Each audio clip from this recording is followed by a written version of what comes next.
Možeš da uporediš klub kada si bio prošli put i sada, organizaciju i sve ostalo što prati? Ne, mislim da je to nebo i zemlja. Mislim da kad sam ja bio u Crvenoj zvezdi, na početku još, tad smo igrali Eurocup, ali organizacija nije bila ni na ovom nivou.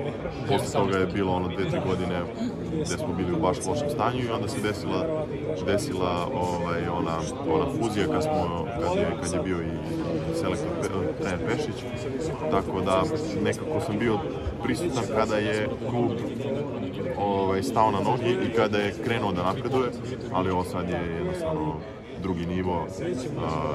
Kao što se Euroliga razvijala kao liga, tako se ovaj klub razvijao kao klub i organizacija zaista na vrhunskom nivou. A koji je tvoj lični cilj sada za ovu sezonu? Pa moj lični cilj je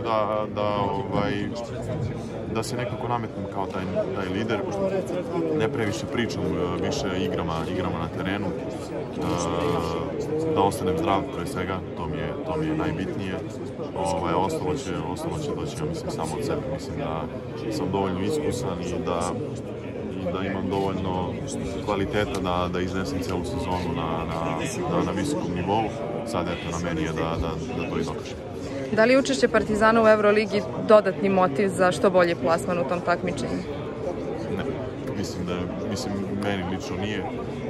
Ja, bez obzira ko igra u Euroligi, moj motiv je uvek da pokušam da sa ekipom dostignem što višu poziciju, top 8, što da ne i Final Four, tako da nema veze ko igra, bitna je moja ekipa i to.